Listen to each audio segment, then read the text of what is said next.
kita semua bersukacita dan diberkati oleh Tuhan Yesus Kristus. Kami sangat senang dapat berjumpa kembali dengan Bapak Ibu sekalian pada ibadah Zion Church of Christ hari ini. Sepanjang bulan September ini, kita akan sama-sama belajar mengenai relevan.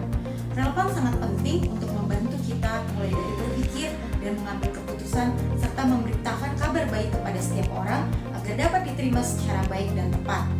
Mari sama-sama kita siapkan hati kita untuk masuk dalam pujian dan penyembahan.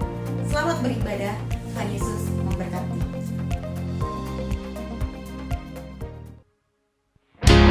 Tuhan kita adalah Tuhan yang layak disembah, amin.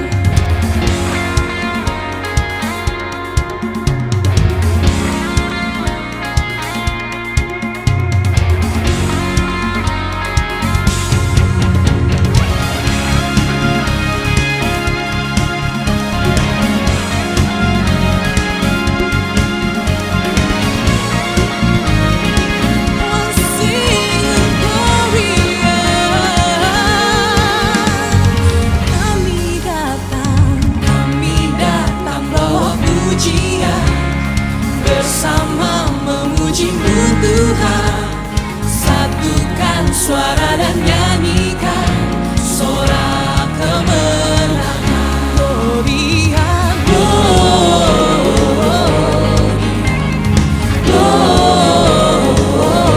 Gloria, besar Tuhan, ditinggikan di atas segalanya.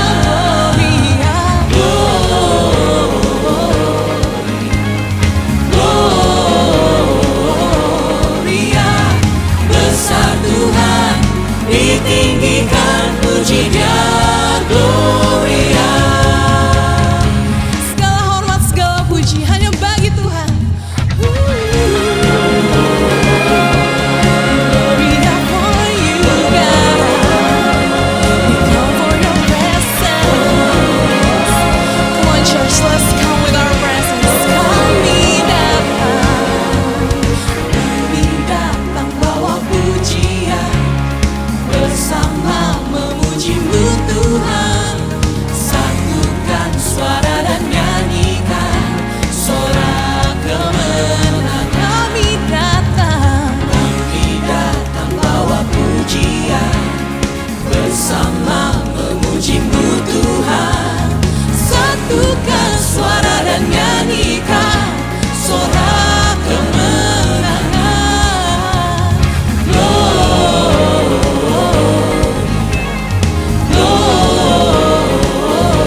Gloria, besar Tuhan, ditinggikan di atas segalanya.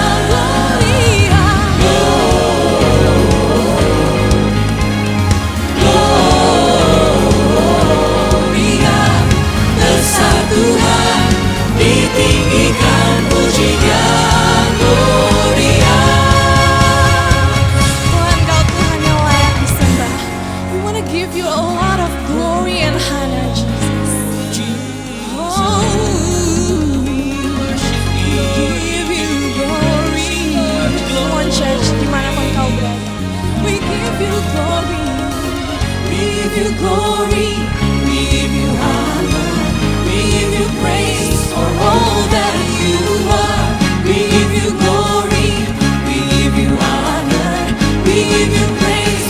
Gloria, we give you glory, we give you honor, we give you praise for all that you are. We give you glory, we give you honor, we give you praise. Gloria, we give you glory, we give you honor, we give you praise for all that you are. We give you glory, we give you honor, we give you praise.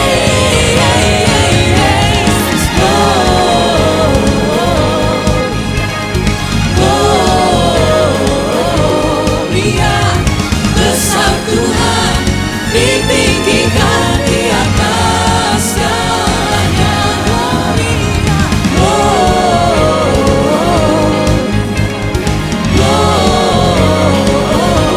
Gloria, besar Tuhan, ditinggikan puji-Nya, Gloria.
kudusmu sekarang.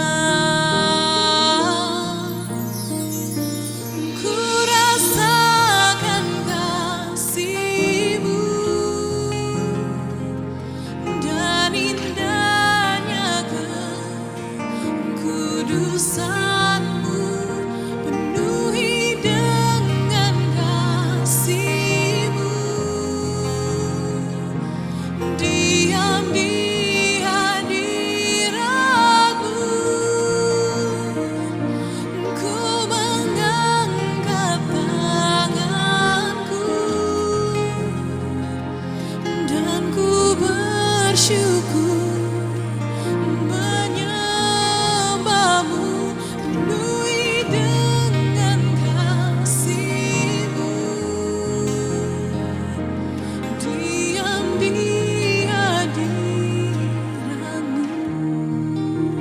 Thank you, Jesus. Mari kita sama-sama naikkan pujian ini. Hatiku dengan hadir-Mu, kami rindu memandang-Mu. Ku rindu memandang wajah-Mu, oh Tuhan, di dalam kekudusan-Mu.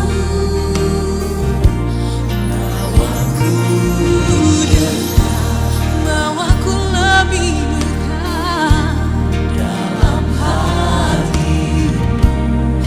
Kami rindu mendengar, ku rindu mendengar suara-Mu, oh Tuhan, di tempat kudus-Mu sekarang. Ku rasakan kasih-Mu dan indahnya kekudusan-Mu, penuhi dengan kasih-Mu. Diam di hadirat-Mu, mengangkat tanganku, ku mengangkat tanganku, ku bersyukur dan ku bersyukur menyembah-Mu, penuhi dengan kasih-Mu.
diam selamanya Yesus.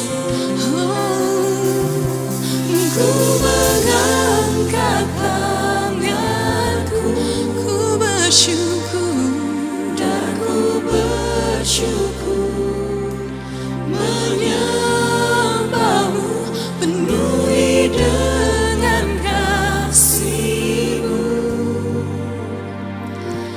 Diam di hadirat-Mu. Thank you Jesus.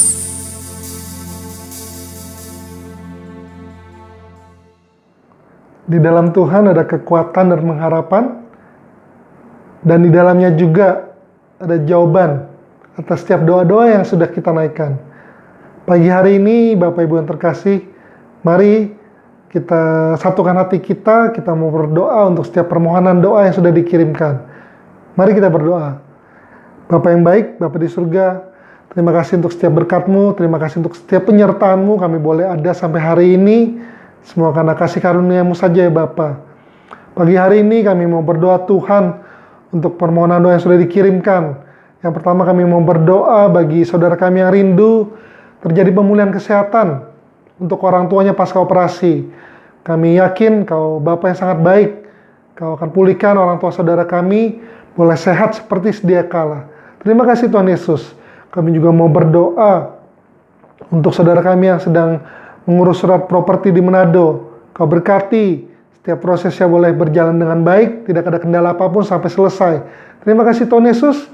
Kami juga mau berdoa bagi saudara kami yang rindu disembuhkan dari sakit fungsi hati, juga untuk saudara kami yang rindu dibebaskan dari vonis kanker rahim. Kami yakin dan percaya Engkau dokter di atas segala dokter, Kau maha penyembuh. Setiap sakit penyakit telah disembuhkan oleh bilur-bilur-Mu ya Bapa. Terima kasih Tuhan Yesus. Kami juga mau berdoa bagi bangsa Indonesia. Kami rindu lawatan-Mu atas bangsa ini. Kami rindu penyertaan-Mu atas bangsa ini ya Tuhan. Kami berdoa untuk setiap pemerintahan yang ada. Semuanya boleh bekerja dengan baik. Boleh bekerja dengan penuh hikmat. Kau pimpin bangsa ini di masa pandemi ini ya Bapa. Kau berkati boleh melewati setiap krisis yang ada dengan baik. Terima kasih Tuhan Yesus untuk setiap kebaikan-Mu. Dan di saat yang bersamaan, kami juga mengucap syukur untuk setiap doa-doa yang sedang Kau jawab ya Bapa. Kami bersyukur Tuhan untuk saudara kami yang sudah mendapatkan tanda tangan kontrak proyek. Terima kasih Tuhan, Kau sangat baik. Kami juga bersyukur untuk saudara kami yang diluputkan dari PHK massal. Wow, luar biasa. Kau sangat baik Tuhan. Kau sangat menyertai setiap kami. Kami berdoa Tuhan biar setiap kesaksian ini boleh menjadi kekuatan bagi setiap kami ya Bapa. Terima kasih Tuhan Yesus. Hanya di dalam nama-Mu kami telah berdoa dan mengucap syukur. Haleluya. Amin. Bapak Ibu yang terkasih, sebelum kita masuk dalam sakramen perjamuan kudus, kita akan bersama-sama baca ayat renungan untuk minggu ini. Ayat renungan minggu ini diambil dari 2 Petrus 3 ayat 18. Saya akan bacakan terlebih dahulu.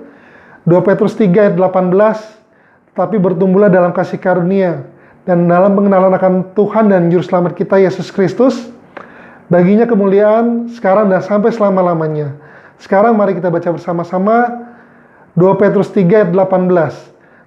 1, 2, 3. 2 Petrus 3 ayat 18. Tetapi bertumbuhlah dalam kasih karunia dan dalam pengenalan akan Tuhan dan Juru Selamat kita Yesus Kristus.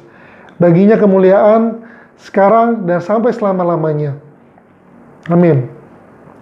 Kami berdoa biar ayat renungan ini boleh menjadi penopang bagi setiap kita dalam menjalani kehidupan kita sehari-hari. Sekarang, mari kita sama-sama angkat pujian ini kembali.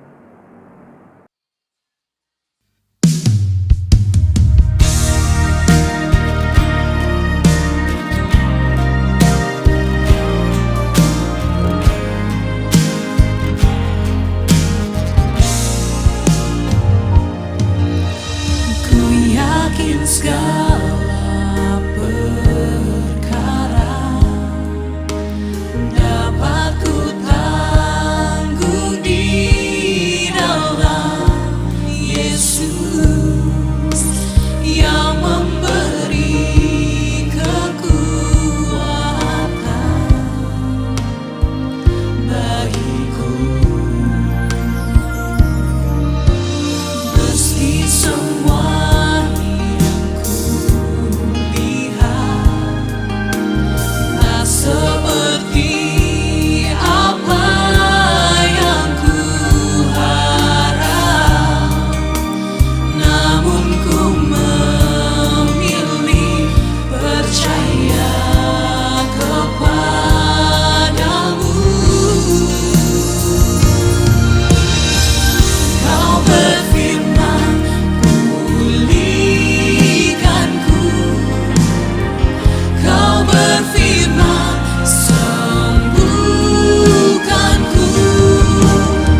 Puji nama Tuhan, senang sekali bisa berjumpa kembali dengan saudara di hari Minggu ini. Saya selalu percaya bahwa apapun yang terjadi situasinya, Tuhan kita turut bekerja dalam segala perkara untuk mendatangkan segala kebaikan bagi setiap kita. Nah, untuk itu di hari Minggu ini, sebelum kita masuk di dalam kebenaran firman Tuhan, kita akan terlebih dahulu bersatu dengan tubuh dan darah Tuhan Yesus Kristus. Mari saya ajak saudara untuk kita bersatu di dalam doa terlebih dahulu. Kami bersyukur Tuhan, di hari Minggu ini kami diberi kesempatan untuk kami boleh menikmati kebaikan kemurahan Tuhan.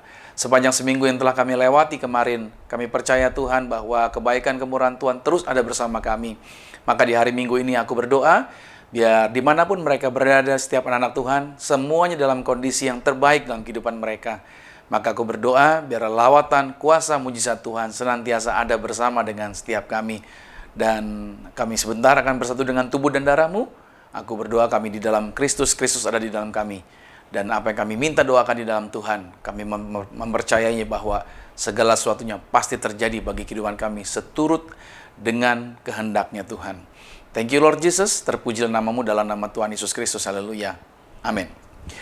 Satu firman Tuhan yang saya mau bacakan buat saudara sebelum kita masuk di dalam sakramen tubuh dan darah Tuhan Yesus, dikatakan di dalam Kisah Rasul pada pasalnya yang keempat, pada ayat yang ke-12 dikatakan begini, dan keselamatan tidak ada di dalam siapapun juga selain di dalam Dia, sebab di bawah kolong langit ini tidak ada nama lain yang diberikan kepada manusia yang olehnya kita dapat diselamatkan. Fantastik. Ayat ini luar biasa. Dan saya mau katakan buat saudara bahwa dalam kondisi keadaan hari-hari ini, sampai hari ini kita boleh ada sampai hari ini, itu semuanya karena kebaikan Tuhan. Tetapi yang perlu kita ingat, dunia hari-hari ini kehilangan pegangan. Dunia hari-hari ini kehilangan keyakinan. Dunia hari-hari ini penuh dengan kegelisahan. Dunia hari-hari ini juga tidak lagi bisa pegang berita mana yang benar atau kata-kata mana yang bisa dipercaya. Dan itulah dunia, tidak ada kepastian akan segala sesuatunya. Tetapi ada satu hal yang Tuhan katakan buat kita, ada kepastian yang luar biasa bahwa Yesus datang ke dalam dunia untuk menjaminkan keselamatan bagi setiap kita. Pegangan yang sesungguhnya bukanlah apa yang dunia katakan, pegangan yang sesungguhnya adalah apa yang Tuhan jaminkan. Dan firman Tuhan mengatakan bahwa keselamatan hanya ada di dalam Yesus Kristus Tuhan. Artinya, barang siapa yang percaya pada Yesus, Anda tidak akan binasa, Anda tidak akan celaka, Anda tidak akan mengalami mara bahaya malapetaka. Tapi justru Tuhan menjaminkan keselamatan bagi Anda dan saya. Bukan hanya di bumi, tapi selesai kita hidup di bumi, Tuhan sudah menjaminkan bahwa Dia bisa membawa kita ke rumahnya, ke tempatnya yang mulia, dan kita tinggal bersama dengan Dia sampai selama-lamanya. So hari ini kita mau bersatu dengan tubuh dan darah Tuhan Yesus. Kita mengimani senantiasa Tuhan Yesus bersama-sama dengan kita. Kita ada bersama-sama dengan Tuhan. Kalau Anda yang menyaksikan acara ini baru pertama kali mengikutinya, saya berdoa buat saudara, Roh Tuhan jamah saudara, Roh Kudus lawat Anda untuk Anda menyadari bahwa jaminan kepastian ada di dalam Yesus Kristus Tuhan. Mari siapkan roti kita. Kita masuk dalam sakramen tubuh dan darah Tuhan Yesus. Kita mau angkat roti ini di atas kepala. Sama-sama dengan saya katakan, dalam nama Tuhan Yesus, inilah roti yang turun dari surga. Inilah tubuh Tuhan Yesus Kristus, tubuh yang tergantung di atas kayu salib. Yang pertama, memberikan kami bersama dengan keluarga kehidupan kekal dalam kerajaan sorga. Yang kedua, untuk menyempurnakan agar tubuhku selalu sehat, sempurna jiwa rohku dibangkitkan pada akhir zaman. Tubuh Tuhan Yesus Kristus yang telah tertombak, tertikam, tergantung di atas kayu salib, agar kami mulai hari ini tidak akan terkapar di meja operasi, tidak akan terkapar sakit. Kami mengimani, kami menang atas virus COVID-19. Kami tolak terkapar, bahkan bebas dari maut. Malaikat jagai kami bersama dengan keluarga kami dalam nama Tuhan Yesus. Inilah tubuh Tuhan Yesus Kristus. Mari kita makan tubuh Tuhan Yesus.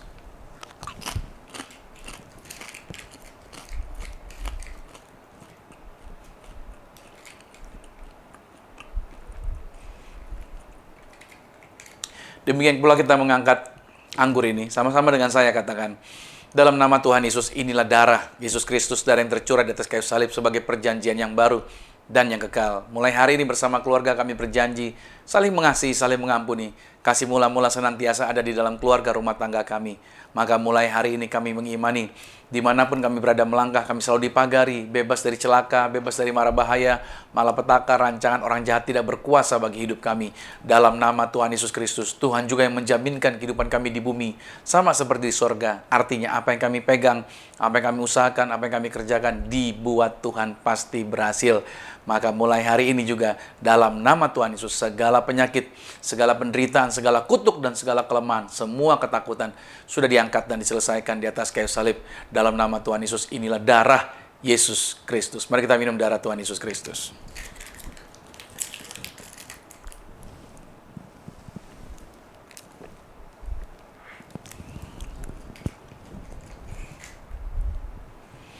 Demikian pula kita mau mengangkat sakramen minyak ini. Selalu saya ingatkan bahwa Tuhan menjaminkan Anda dan saya, kita hidup dalam segala kemenangan. Kita berkuasa atas lokasi di mana kita berada.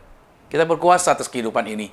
Dan Tuhan menjaminkan kemenangan demi kemenangan ada bersama dengan setiap kita. Mari sama-sama dengan saya angkat minyaknya. Katakan dalam nama Tuhan Yesus, inilah minyak urapan, setiap tetesnya punya kuasa mengusir setan, setiap olesnya punya kuasa menyembuhkan penyakit. Silakan mulai hari ini masukkan malaikat surgawi hadir, jagai kami, pagari kami, proteksi kami. Kami halau segala kuasa setan, kami halau segala kuasa iblis, kami halau segala roh maut kematian dalam nama Tuhan Yesus. Inilah minyak urapan. Silakan Anda boleh teteskan di atas kepala saudara, bahkan setiap anggota keluarga Anda yang bersama-sama dengan Anda, saudara juga boleh urapi, Anda boleh doakan mereka. Dan percayalah bahwa kuasa Tuhan yang dahsyat, kuasa Tuhan yang saya alami, juga dapat Anda alami. Apa yang Alkitab katakan segala mujizatnya, itu juga dapat terjadi bagi kehidupan setiap kita. Puji nama Tuhan, haleluya. Baik, di hari Minggu ini sekarang kita ada di minggu yang kedua tentunya. Oleh karena itu di tanggal 13 ini ya, di tanggal 13 September, di hari Minggu ini, saya akan bawakan dengan judul Selalu Bekerja. Ya, ini judulnya saya bawakan di hari Minggu ini adalah Selalu Bekerja.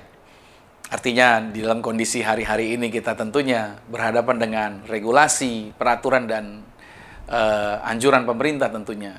Nah, tentunya ada satu hal yang menggelitik, selalu bekerja. Artinya, bagaimana dengan situasi ini? Apakah membuat kita berhenti, tidak beraktivitas? Apakah kita membuat kita akhirnya stuck, tidak ngapa-ngapain lagi? Nah, itu kita coba relevansinya di dalam kehidupan kita seperti apa sebenarnya. Nah, judul yang saya bawakan adalah tentang selalu bekerja. Satu pertanyaan ini yang seringkali menggelitik di dalam pikiran saya, mungkin saudara juga pernah bertanya, kira-kira Tuhan sedang berbuat apa ya di surga? Apa yang Tuhan lakukan di dalam masa kekekalannya? Dia punya hidup yang kekal. Apa yang Tuhan kerjakan kira-kira? Bagaimana Tuhan melewati setiap waktu yang ada? Ya, itu pikiran setiap kita tentunya. Saya bertanya demikian. Nah, saya suka nonton dengan film-film yang berbasis fiksi. Saya suka dengan film-film fiksi. Ada fiksi yang ilmiah, gitu ya. Ada juga yang drama atau action. Itu melibatkan tentang hal-hal yang akan datang.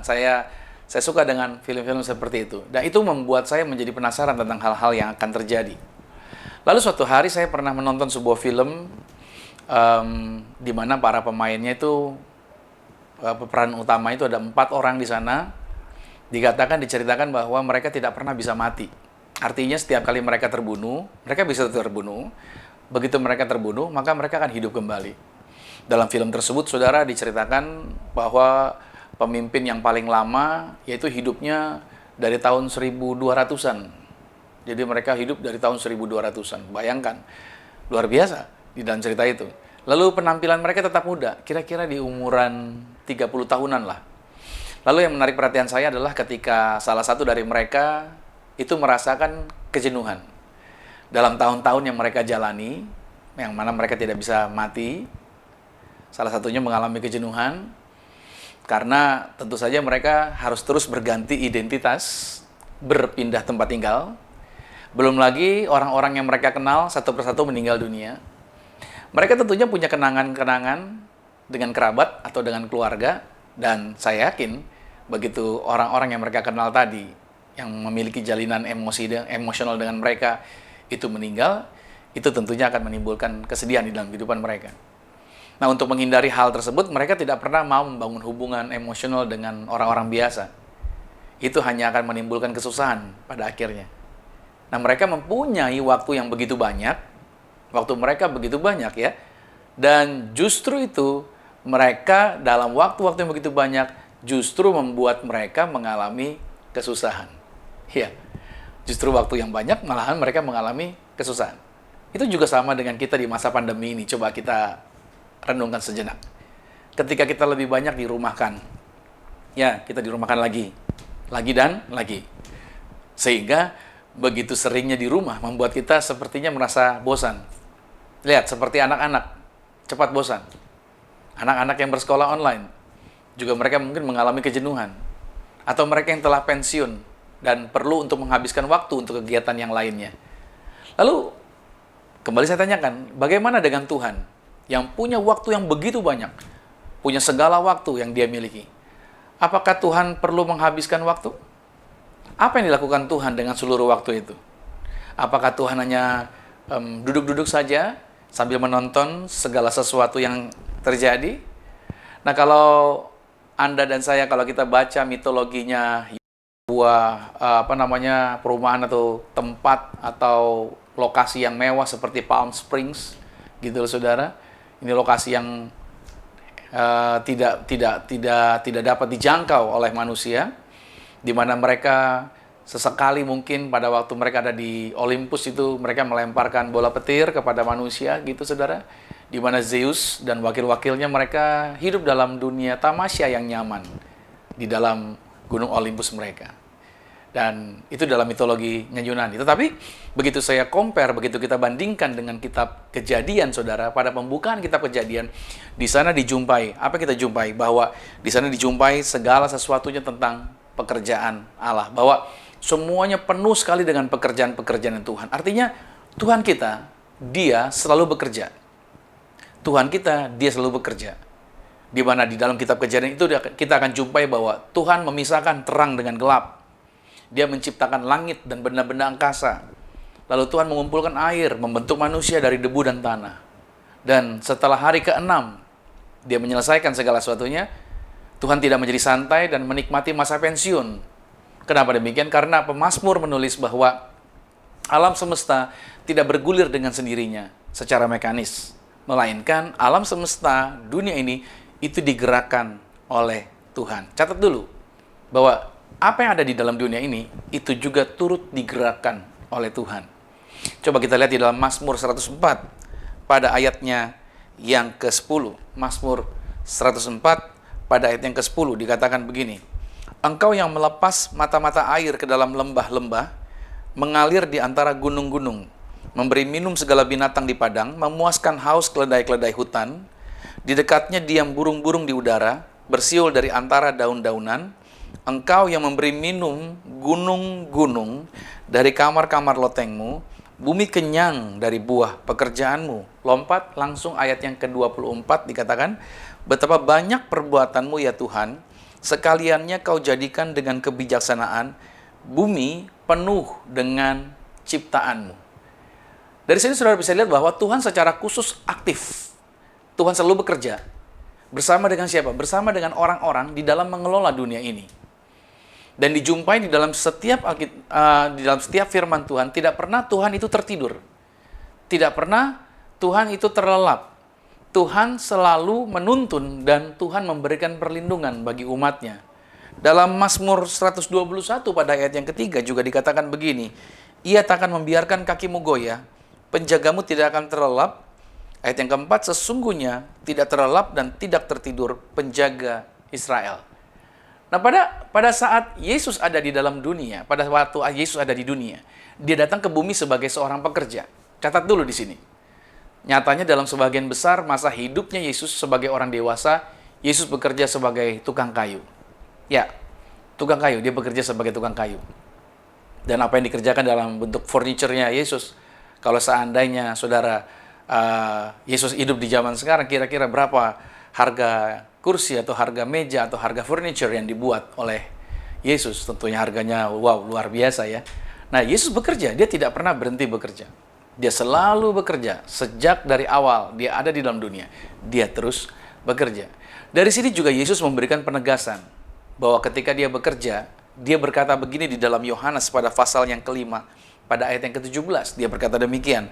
Tetapi dia berkata kepada mereka, Bapakku bekerja sampai sekarang. Catat dulu garis bawah ini, Bapakku bekerja sampai sekarang, maka, lihat kata-kata Yesus, aku pun bekerja juga. Tuhan, di sini saudara bisa lihat bahwa digambarkan dalam Alkitab dengan banyak metafora yang melibatkan tentang pekerjaan. Kalau kita baca lagi di dalam Alkitab, digambarkan bahwa Tuhan seperti seorang juru taman. Oke, Tuhan juga digambarkan sebagai seorang seniman, atau seorang pejunan, atau seorang gembala, seorang raja, seorang pengurus rumah, dan seorang ahli bangunan. Dan puncak daripada pekerjaannya Tuhan adalah pada saat Tuhan membentuk manusia dari debu tanah dan menghembuskan nafas hidup ke dalam hidungnya. Dengan kata lain, yang saya mau tekankan pada saat ini adalah Anda dan saya adalah mahakarya ciptaan Tuhan. Karena kita diciptakan dalam gambaran yang sama dengan Tuhan. Yaitu Anda dan saya diciptakan, ini dia, catat baik-baik, Anda dan saya diciptakan untuk bekerja. Ya, Anda diciptakan sama seperti Tuhan, yaitu untuk menciptakan sesuatu. Anda dan saya diciptakan Tuhan juga untuk memimpin, untuk mempelajari, untuk mengatur, untuk menyembuhkan, untuk menumbuhkan, atau untuk mengajar. Wow. Dengan kata lain, setiap kita itu memiliki panggilan untuk menggunakan karunia yang diberikan pada kita untuk melayani dunia ini dengan sebaik-baiknya. Dan melalui pelayanan itu, kita dapat mencintai dan menghormati Tuhan, dan itu adalah suatu tugas yang kudus yang Tuhan sediakan. Jadi Tuhan masih bekerja sampai dengan saat ini. Kita didesain sama seperti Dia untuk bekerja. Apa yang Tuhan, karakter dan daya yang Dia kerjakan, itu juga yang diminta Tuhan. Artinya itu juga yang Tuhan tetapkan di dalam diri kita. Nah, bekerja yang saya maksudkan di sini adalah mengenai panggilan yang Tuhan berikan bagi setiap kita. Catat ya, bekerja yang dimaksudkan di sini adalah panggilan yang Tuhan berikan bagi setiap kita. Minggu lalu saya berkata bahwa saya akan lebih menekankan bahwa tentang panggilan. Minggu lalu saya ada sempat jelaskan sedikit tentang panggilan. Nah, hari ini saya mau coba padatkan mengenai area ini, bahwa bekerja yang dimaksudkan di sini adalah panggilan yang Tuhan berikan bagi setiap kita. Anda dan saya masing-masing kita memiliki yang namanya suatu panggilan. Namun panggilan itu tidak selalu mudah untuk didengar. Ya, namanya dipanggil, ada sesuatu yang disebutkan, ada sesuatu yang diarahkan buat setiap kita. Hanya persoalannya tadi bahwa kadangkala panggilan itu tidak selalu mudah untuk didengar. Contohnya adalah siapa? Samuel, yang masih muda. Ketika dia dipanggil, dia tidak paham akan panggilan itu. Kita mungkin tidak selalu mengenali suara siapa yang meminta kita melakukan sesuatu. Bahkan Alkitab mencatat Tuhan seringkali memanggil para nabi dengan mengulangi nama mereka sampai 2 kali. Nah, bekerja seperti inilah yang Tuhan inginkan bagi manusia sebenarnya. Nah, pada saat saya membeli alat elektronik, ini sebuah contoh, atau membeli sebuah mainan, seringkali barang-barang tersebut masih dalam bagian-bagian yang terpisah. Dan bagian-bagian tersebut artinya mereka butuh untuk disatukan, atau mereka perlu untuk dirakit. Pada saat yang saya merakitnya, pada saat saya menyatukannya, ternyata seringkali saya jumpai juga tentunya memang ada petunjuknya bagaimana cara merakitnya. Tetapi terkadang ada beberapa part yang pada akhirnya tidak terpasang. Saya berpikir mungkin pabrik menyusupkan ada bagian-bagian yang tidak terpakai sebagai suku cadang di dalam kemasan. Artinya bila mana itu dibutuhkan lagi, baru dia akan berikan. Mungkin seperti itu. Nah, pabrikan bisa berbuat demikian, menyiapkan suku cadang penggantinya, gitu ya. Artinya ada part yang tidak terpakai, disiapkan. Tapi tidak dengan Tuhan. Anda bukanlah suku cadang, saudara. Saudara dan saya diciptakan untuk memiliki tujuan. Suatu rancangan yang bermakna di dalam impiannya Tuhan bagi manusia. Kita ini dipanggil di dalam realitas kerajaannya Tuhan. Dan kita dibentuk sedemikian rupa sehingga rupa Kristus menjadi nyata di dalam kehidupan Anda dan saya. Ya, ini yang Tuhan kerjakan bagi setiap kita. Dalam panggilan ini, kita diberikan karunia. Jadi, saudara harus ingat baik bahwa tidak ada yang namanya, Tuhan tidak pernah menunjukkan kepada kita bahwa kita ini suku cadang. Ya, kita cadangan aja dibuat sama Tuhan. Tidak. Tapi harus diingat baik-baik bahwa Tuhan sudah menyiapkan segala kemampuan itu di dalam diri kita. Dalam panggilan ini tadi saya katakan kita diberikan karunia, kita diberikan talenta, kita diberikan kerinduan dan dambaan tertentu. Ketika belajar untuk mengenalinya satu persatu secara jelas, maka kita akan dapat mengembangkannya dengan cakap dan dapat menggunakannya dengan penuh sukacita dalam kerendahan hati untuk melayani Tuhan dan melayani ciptaannya Tuhan. Itu merupakan alasan utama mengenai penciptaan Anda dan saya. Kita mungkin saja berpikir bahwa ada masa lalu mungkin setiap kita yang kita pernah mengalami kegagalan. Ada masa lalu yang mungkin memalukan. Dan itu akan selalu menjadi penghalang untuk kita dapat dipakai melayani Tuhan. Kita yang berpikir bahwa itu akan menjadi penghalang. Tapi mohon diingat baik saudara bahwa kalau Tuhan mau pakai seseorang menjadi alatnya, maka Tuhan tidak perlu yang namanya daftar riwayat hidup orang itu. Tuhan mampu membuat setiap kita menjadi alat bagi kemuliaannya. Itulah yang terjadi pada diri Paulus. Pada awalnya yang bernama Saulus, dia adalah seorang yang disebut dengan penghujat. Dia adalah orang yang membenci orang Kristen. Dia adalah orang yang menangkapi siapa yang percaya pada Yesus. Tapi satu ketika dia dijumpai Tuhan. Dan ketika dia bertobat menjadi Paulus, dia bercerita kepada Timotius di dalam 1 Timotius 1 ayat 13 dikatakan begini. Aku yang tadinya seorang penghujat dan seorang penganiaya dan seorang ganas, tetapi aku telah dikasihaninya. Karena semuanya itu telah kulakukan tanpa pengetahuan, yaitu di luar iman. Malah kasih karunia Tuhan kita itu telah dikaruniakan dengan limpahnya kepadaku dengan iman dan kasih dalam Kristus Yesus. Inilah kisah hidup Anda dan saya sebenarnya. Bahwa kita semua sekarang ini sama seperti Paulus, yaitu kita sedang menjalankan misi dari Tuhan. Mungkin orang tahu masa lalu kita. Mungkin orang coba mengingat-ingat akan masa lalu kita. Tapi hari ini saya katakan sama saudara, Tuhan tidak pernah terganggu dengan masa lalu Anda. Tuhan mau Anda dan saya menjalankan misi dari Tuhan. Dan ada tujuan yang Tuhan telah tetapkan bagi setiap kita. Dan tujuan Tuhan tidak lain, tidak bukan, saudara dikatakan adalah, kamu adalah garam dunia. Kamu adalah terang dunia. Itu yang Tuhan katakan. Oke, mungkin ada orang yang telah mendahului Anda dalam melakukan misinya Tuhan. Mungkin ada orang yang telah terlebih dahulu dari kita. Dia mengerjakan bagiannya dia. Atau ada orang-orang yang nantinya akan muncul sesudah kita. Oke ya? Namun, inilah kesempatan kita sebenarnya. Jika kerajaan Allah hendak dinyatakan pada saat ini, dalam kondisi keadaan saat ini, hal itu tidak lain akan terjadi melalui Anda. Bukan melalui yang lain. Kalau Anda ada di zaman hari ini, kita berhadapan dengan situasi yang terjadi hari ini. Berarti kehendak Tuhan, kuasa Tuhan mau dinyatakan melalui Anda saat ini, di masa ini.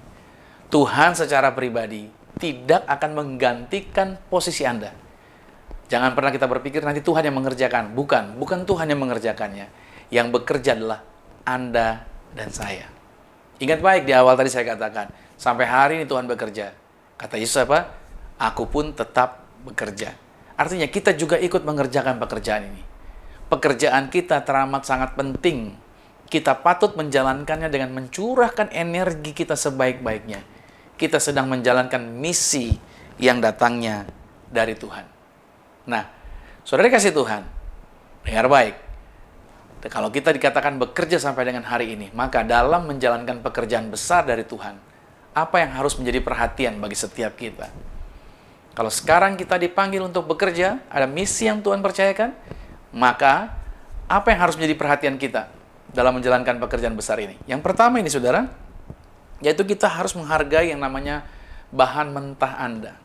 Ya, menghargai bahan mentah Anda.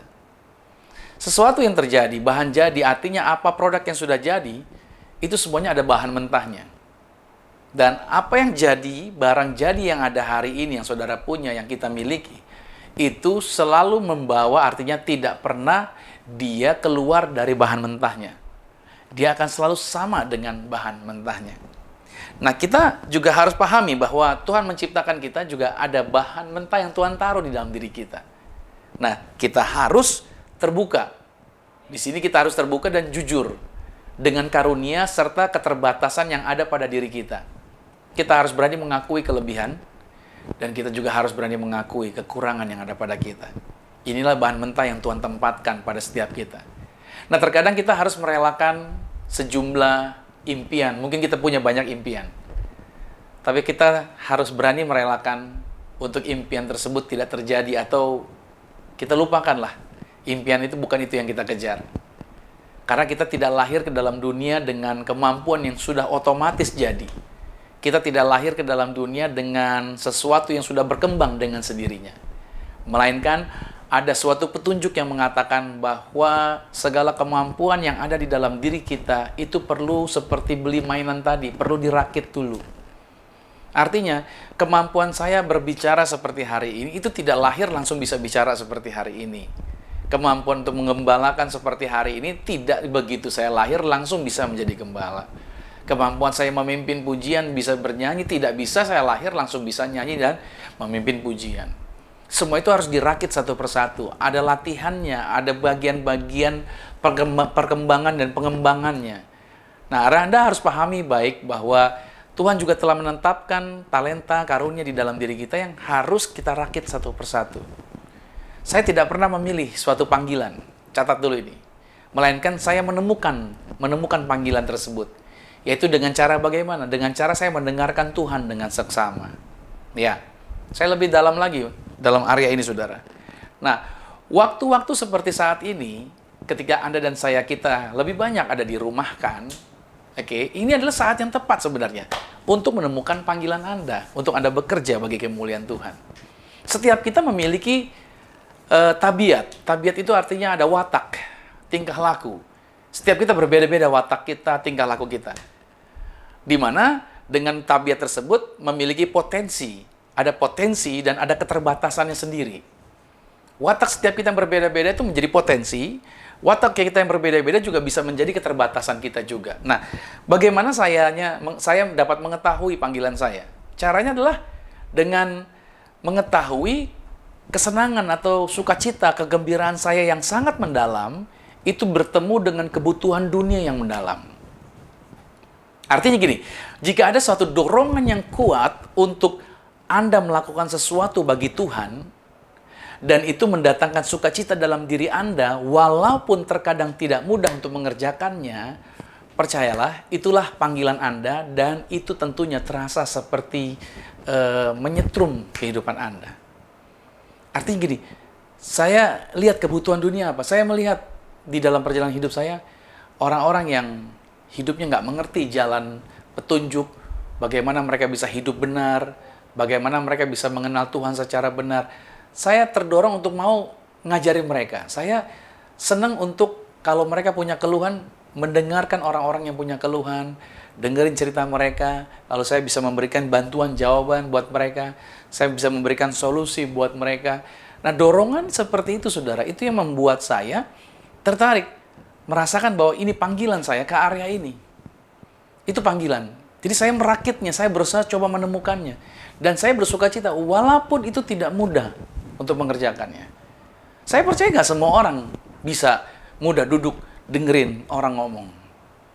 Orang cenderungnya adalah berbicara, bukan mendengarkan. Tetapi saya bisa melakukannya dan saya senang melakukannya. Kenapa demikian? Berarti itu berbicara mengenai panggilan. Dan itu seperti menggebu-gebu di dalam diri saya, mendorong saya untuk terus melakukannya lagi dan lagi.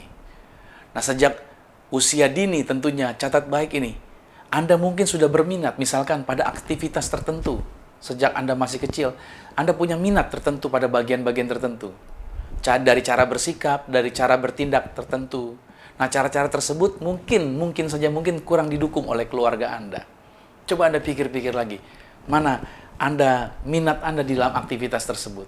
Lalu Anda mungkin menghargai keheningan. Anda lebih senang hening, tidak berisik di tengah budaya yang menyukai kemampuan untuk memikat banyak orang. Saudara bukan orang yang cenderung untuk memikat banyak orang misalkan. Anda lebih senang di dalam kesendirian. Lihat, itu satu bagian daripada tabiat watak kita. Atau Anda mungkin mengutamakan spontanitas. Anda orang yang sukanya spontanitas.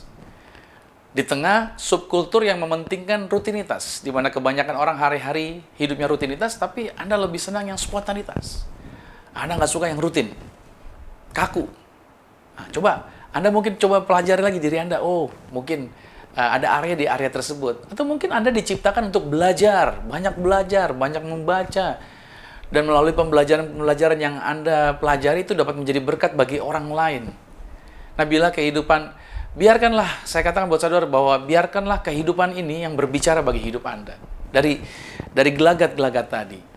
Dan menjadi catatan penting di situ bahwa sangatlah penting untuk membedakan mana pekerjaan yang saya sukai karena saya memang suka melakukannya, dan pekerjaan yang saya lakukan karena saya menginginkan upah yang mungkin dihasilkannya. Ini baik, ingat baik nih. Anda harus bisa membedakan mana pekerjaan yang Anda suka karena memang Anda suka melakukannya, atau Anda menginginkannya, melakukannya karena ada upah yang mungkin dihasilkannya. Kalau buat saya, apapun yang saya lakukan, tujuannya utama adalah karena saya benar-benar suka melakukan pekerjaan tersebut. Haleluya. Mazmur pada pasal yang ke-19 pada ayat yang keempat dikatakan begini, saudara. Tetapi gema mereka terpancar ke seluruh dunia dan perkata mereka sampai ke ujung bumi. Ia memasang kemah di langit untuk matahari, yang keluar bagaikan pengantin laki-laki, yang keluar dari kamarnya girang bagaikan pahlawan yang hendak melakukan perjalanannya. Saya coba memberikan ilustrasi daripada ayat ini berbicara mengenai seperti seorang olahragawan, seperti seorang juara yang bergirang dalam suatu perlombaan. Perlombaan itu tidak mudah. Kalau di dalam perlombaan itu, saudara, tentunya siapapun yang mengikuti para peserta lomba, mereka akan menanggung beban di dalam lomba tersebut.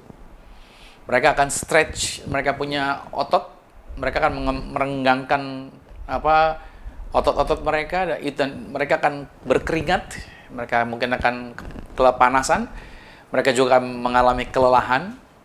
Tapi lihat baik, namun seorang olahragawan, seorang juara, mereka menyukai perlombaan itu.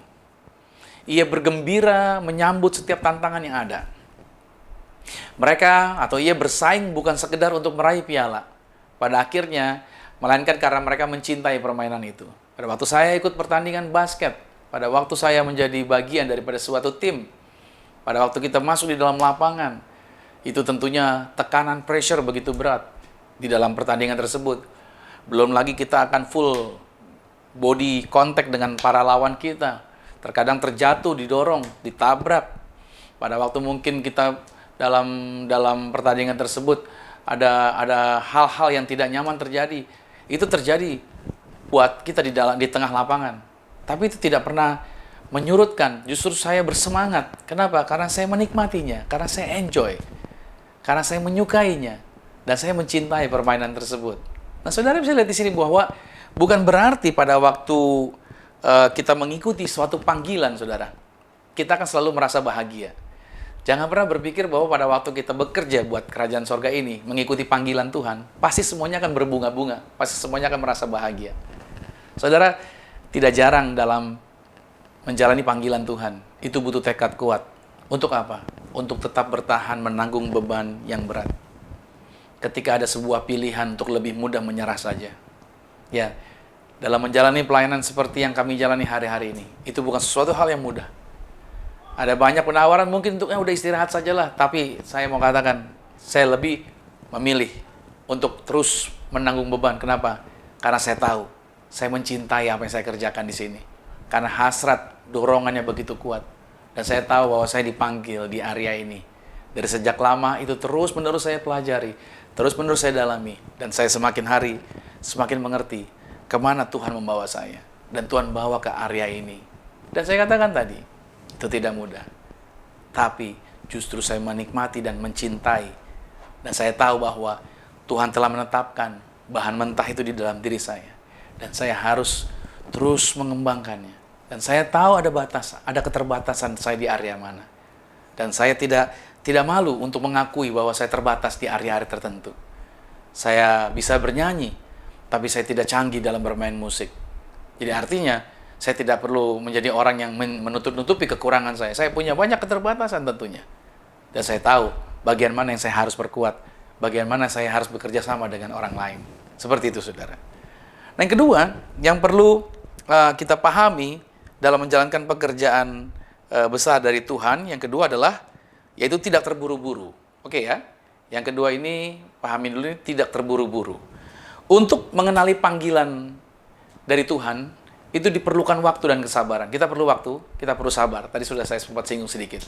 Dan kebanyakan kita seringkali dikejar waktu, tanpa mau mengikuti suatu proses. Ini akan menjadi kabar buruk bagi kita yang ingin hasil yang instan. Orang-orang yang instan, itu kabar buruk buat mereka. Karena Tuhan tidak bekerja dengan instan. Terkadang kita mudah tergoda untuk mengambil suatu komitmen secara terburu-buru. Dalam Roma pada pasal yang ke-12 pada ayat yang ketiga dikatakan begini, berdasarkan kasih karunia yang dianugerahkan kepadaku, aku berkata kepada setiap orang di antara kamu, janganlah kamu memikirkan hal-hal yang lebih tinggi daripada yang patut kamu pikirkan. Tetapi hendaklah kamu berpikir begitu rupa, sehingga kamu menguasai diri menurut ukuran iman yang dikaruniakan Allah kepada kamu masing-masing. Nah, saudara dikasih Tuhan, kemungkinannya kita memerlukan pertolongan sebenarnya dari orang lain dalam memberikan arahan untuk mengatasi yang namanya blind spotnya kita. Kalau saudara naik mobil, itu ada area yang disebut dengan blind spot. Yaitu kalau mobil-mobil yang canggih, mereka akan diinfokan oleh oleh spion mereka. Ada satu indikator yang menyala di spion mereka. Jadi pada waktu di spion itu tidak tertangkap kendaraan di sebelah kanan Anda atau di sebelah kiri Anda, lalu Anda mau memotong jalan ke sebelah kanan atau ke sebelah kiri, di mana Anda pikir tidak ada kendaraan lain karena di dalam mirror Anda tidak tampak kendaraan lain, maka kendaraan Anda akan memberikan signal, memberikan lampu indikator biasanya berwarna orange gitu saudara, itu memberitahuan bahwa itu ada kendaraan yang tidak tertangkap, itu blind spot. Nah, seringkali kita juga memiliki blind spot di dalam keputusan-keputusan yang kita ambil. Kita butuh pertolongan dari orang lain, kita perlu orang lain memberikan arahan buat kita. Khususnya, apalagi untuk berhubungan dengan masa depan Anda. Apalagi anak-anak muda yang ingin mencari pasangan, pendamping, jodoh untuk membangun rumah tangga mereka. Jangan sekedar lihat tampan, jangan sekedar lihat cantik, jangan sekedar lihat gue suka sama dia, ya kan?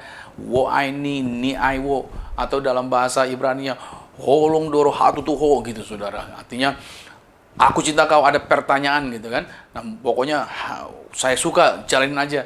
No, Anda perlu apa? Anda perlu pertolongan, Anda perlu dibantu, Anda perlu minta arahan agar jangan terburu-buru. Saya percaya Tuhan menyiapkan orang-orang di sekitar kita. Tuhan menyiapkan di dalam sebuah family, Tuhan menyiapkan di dalam sebuah komunitas di mana kita tergabung di dalamnya. Saya percaya di dalamnya justru itu akan memberikan pertolongan buat kita agar kita dalam mengambil satu keputusan tidak terburu-buru. Ada penuntunan, ada petunjuk yang akan membuat kita tahu kemana arahnya yang harus kita ambil, langkah mana yang harus kita tetapkan. Nah, saya percaya bahwa ini menjadi bagian yang penting dalam mengerjakan pekerjaan Tuhan. Ingat baik, jangan terburu-buru, jangan sekedar melihat, dia hebat di bagian itu, saya juga pengen seperti itu. Dia mampu di area itu, saya juga pengen di area itu. No. Kita perlu, jangan terburu-buru. Kita perlu mengikuti.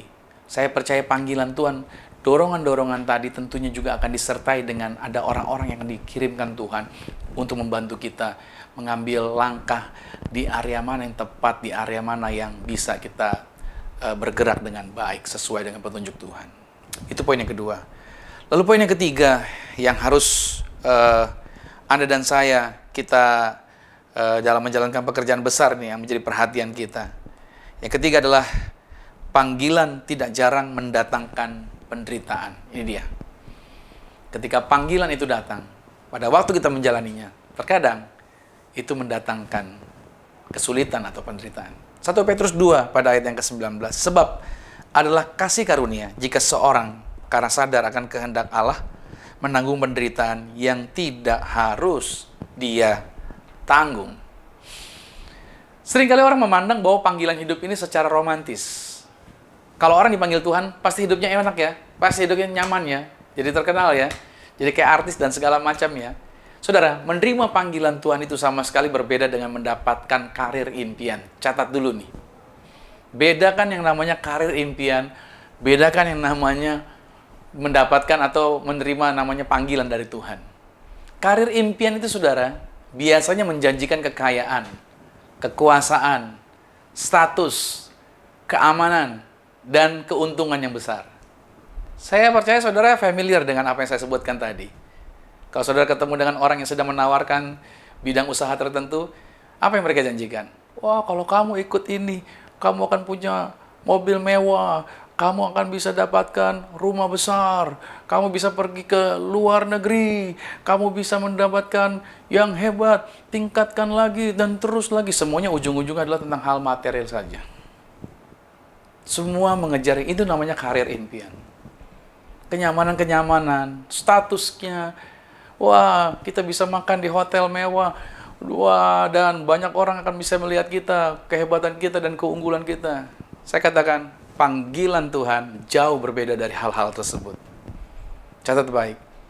Apa yang kau kumpulkan pada akhirnya kata pengkhotbah, itu tidak engkau nikmati. Justru akan diteruskan orang lain yang tidak bersusah-susah. Engkau yang bersusah-susah menyiapkannya, orang lain tinggal meneruskannya saja. Oke, saya tidak bahas lebih dalam di area itu. Tetapi, perhatikan ini. Ketika Tuhan memanggil Musa, lihat saudara, pada waktu Tuhan panggil Musa, kalau memang nyaman panggilan Tuhan, pasti jawaban Musa adalah, ya Tuhan saya siap. Tapi pada waktu Musa dipanggil, yang dia omongin, responnya adalah apa? Utus Harun aja, jangan saya Tuhan. Oke. Pada waktu Tuhan memanggil Yunus untuk berangkat ke Niniwe, maka respon daripada Yunus adalah, kapan ya ikan paus selanjutnya akan berangkat ke Tarsis, gitu saudara. Ketika Tuhan memanggil Yeremia untuk berkhotbah, yang dia hadapi adalah justru kesulitan dalam menghadapi orang-orang yang keras kepala, sampai Yeremia seringkali menangis, dan dia dikenal dengan nabi yang meratap. Jadi kitab ratapan itu tulisan Yeremia, saudara. Artinya pada umumnya orang-orang yang dipanggil Tuhan, yang diberi tugas sama Tuhan, merasa diri mereka tidak cakap dalam apa yang mereka harus kerjakan. Seperti misalkan Abraham, untuk meninggalkan tempat tinggalnya. Wah, itu perlu waktu panjang, saudara. Dalam panggilan pertama dia tidak langsung meresponinya. Esther, untuk menghadap raja dengan taruhan nyawanya, itu tidak mudah, saudara. Maria, untuk melahirkan Mesias. Dan apa yang terjadi? Respon orang-orang ini, respon pertamanya, mereka umumnya adalah ketakutan. Iya, ketakutan. Pada waktu Tuhan panggil untuk melayani, pada waktu saya dipanggil untuk saya melayani Tuhan sepenuh waktu, saudara, itu gak gampang. Ada berbagai macam tekanan. Istri saya bilang, saya dipanggil Tuhan untuk melayani saja. Saya bisa kerja di kantor, tetapi saya bilang, saya melayani Tuhan. Dan tidak semua orang percaya, dan tidak semua orang mendukung. Dan banyak yang bilang sama istri saya, bilang, Robi jangan cuma pelayanan, kerja juga dan segala macam. Nanti kamu makan apa dan segala macam, ini dan itu. Waduh, saudara. Ketakutan ada nggak? Iya. Apalagi, saudara, awal-awal pernikahan lagi pada waktu itu. Di mana butuh banyak biaya dan segala macam, apalagi pada waktu itu istri saya sedang mengandung juga. Butuh biaya untuk biaya kelahiran. Wow, ada rasa takut? Iya, bisa ada rasa takut. Tetapi itu dia saya katakan bahwa panggilan tidak selalu romantis dalam artian nyaman semuanya. Ada hal-hal yang seringkali membuat kita goncang atau ketakutan. Tetapi saya yakin dan percaya bahwa Tuhan tidak tinggal diam. Tuhan akan selalu menguatkan kembali dalam setiap langkah yang kita jalani di dalam panggilan tersebut. Bukan berarti Tuhan memanggil kita dalam hal yang berlawanan dengan bahan mentahnya yang Tuhan telah taruh di dalam kita. Saya percaya panggilan Tuhan tidak pernah salah dengan apa yang Dia sudah taruh di dalam diri kita. Kita perlu meresponinya, dan kita perlu melatih agar bahan mentah kita berubah dan berguna dan bermanfaat luar biasa. Jika Tuhan memanggil, maka Tuhan jugalah yang melengkapi kita dengan karunia yang sepadan di dalam kehidupan kita. Nah, kita dipanggil bukan untuk bekerja bagi Tuhan. Catat dulu, kita dipanggil bukan untuk bekerja bagi Tuhan, tetapi kita dipanggil untuk bekerja sama dengan Tuhan. Ada amin? Ya. Jadi sampai hari ini Tuhan bekerja, Anda dan saya juga tetap bekerja. Yang keempat, sekarang kita masuk di dalam poin yang terakhir. Yang perlu kita ketahui tentang panggilan ini, tentang bekerja bersama dengan Tuhan. Yaitu, bedakan yang namanya karir dengan panggilan hidup. Bedakan yang namanya karir dengan panggilan hidup. Poin yang keempat ini agak sedikit menohok. Saya berharap saudara bisa diberkati dengan poin yang keempat ini. Kita buka Filipi pada pasal 3 pada ayat yang ke-12 dikatakan begini. Bukan seolah-olah aku telah memperoleh hal ini atau telah sempurna, melainkan aku mengejarnya. Kalau aku dapat juga menangkapnya. Karena aku pun telah ditangkap oleh Kristus Yesus. Ya, Paulus tidak pernah menempatkan diri dia sudah selesai, sudah hebat, sudah luar biasa, sudah berhasil, sudah mencapai di dalam pelayanannya. Ya sudah mengembangkan segala sesuatunya. Karirnya luar biasa di dalam pelayanan. Mungkin seperti itu ya. Karena di dalam tulisan perjanjian baru yang paling banyak tulisannya Paulus. Pengembangannya, kota-kota yang dia layani dan segala macam. Tapi Paulus berkata, bukan seolah-olah aku telah memperoleh hal itu atau telah sempurna. Melainkan dia masih mengejarnya. Seperti itu saudara. Manusia modern sebenarnya lebih sering. Mereka lebih sering yaitu membicarakan mengenai percakapan tentang yang namanya karir. Sudah sejauh mana pencapaian kamu? Sudah berhasil sejauh mana dan segala macam. Pada waktu awal-awal saya bangun pelayanan ini juga, ada seorang teman yang berkata, kan saya bilang, saya awalnya memimpin dari generasi anak muda dulu. Biasalah, langsung dibilang, mimpin anak muda, nggak ada duitnya bro, kata gitu. Kamu termakan apa dan segala macam ini dan itu. Tapi saya mau buktikan sama orang-orang itu, bahwa saya percaya, Tuhan saya hebat. Kalau Tuhan sudah taruh panggilan, Tuhan akan buat saya berhasil. Nah, orang-orang lebih sering berbicara mengenai tentang karir. Bukan cuma tentang sekuler. Di dunia rohani pun mereka mengejar seringkali di dalam hal-hal karir. Bahkan bagi banyak orang, karir, maaf ya, itu menjadi mesbah tempat mereka mengorbankan hidup mereka. Itu yang terjadi. Jadi mesbah mereka adalah karirnya itu. Ada seorang yang bernama Benjamin Honeycutt, sejarawan yang secara khusus menelaah. Dia menyatakan seperti ini, bahwa pekerjaan telah menjadi agama baru bagi kita. Pekerjaan telah menjadi tempat kita beribadah. Pekerjaan telah mempersembahkan waktu kita. Ketika komitmen orang pada keluarga, komunitas, dan iman menyusut, mereka mulai memandang karir mereka sebagai penyedia makna hidup. Keterhubungan dengan sesama juga sebagai karir mereka sebagai identitas, dan karir mereka juga sebagai penghargaan. Seringkali kita tidak menyadari hal ini, yaitu bahwa tentang panggilan hidup. Sesuatu yang saya lakukan bagi Tuhan, seringkali banyak orang yang tanpa sadar itu digantikan oleh karir yang berpotensi menjadi ilahnya saya. Saya belajar sendiri, saya coba menegur diri saya sendiri. Jangan sampai saya melayani, tapi pada akhirnya saya kejar adalah karir. Bagaimana agar saya terkenal, bagaimana agar banyak orang yang mengejar saya, bagaimana agar saya bisa punya ini, punya itu, seperti tadi yang saya bilang. Bisa punya rumah mewah, bisa punya mobil mewah, bisa punya ini dan itu, jalan-jalan ke luar negeri dan segala macam, itu pencapaian. Dan pada akhirnya, kita telah menggantikan panggilan kita dengan apa? Dengan menjadikannya karir sebagai Tuhannya kita. Wow, kita perlu bertobat para hamba Tuhan. Makanya kalau di masa pandemi hari ini sebenarnya Tuhan sedang merubah segala sesuatunya. Pencapaian kita bukan karir. Pencapaian kita adalah kita mengenali panggilan tadi. Dan kita mengutamakan Tuhan di atas segala-galanya. Mari saya berikan beberapa tinjauan di sini. Mari perhatikan di sini, saudara. Lihat baik bahwa karir itu sesuatu yang saya pilih sendiri. Sedangkan panggilan adalah sesuatu yang saya terima. Itu perbedaannya. Karir adalah sesuatu yang saya lakukan untuk diri sendiri. Panggilan adalah sesuatu yang saya lakukan bagi Tuhan. Karir menjanjikan status, karir menjanjikan uang atau kekuasaan, sedangkan panggilan pada umumnya menjanjikan kesusahan dan bahkan penderitaan dan kesempatan untuk digunakan oleh Tuhan. Karir berkaitan dengan mobilitas ke atas. Itu karir. Mengejar pencapaian, terus naik ke atas. Tapi panggilan biasanya mengarahkan kita menjalani mobilitas kita ke bawah. Karir bisa berakhir dengan pensiun, panggilan berakhir ketika Anda meninggal.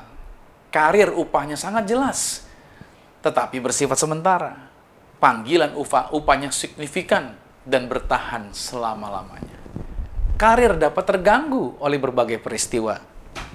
Ya, ketika ada masa pandemi, karir bisa berhenti. Oke? Tapi panggilan tetap dapat berjalan. Ketika Tuhan memanggil, maka Tuhan juga memampukan mereka untuk memenuhi panggilan tersebut. Sekalipun di tengah situasi yang amat tidak menguntungkan. Kalau Tuhan sudah memanggil, Tuhan jugalah yang akan membuat kita bisa memenuhi segala sesuatunya. Lihat, Firaun memiliki karir, tapi Musa memiliki panggilan hidup. Potifar memiliki karir, tapi Yusuf memiliki panggilan hidup. Haman memiliki karir, tetapi Esther memiliki panggilan hidup.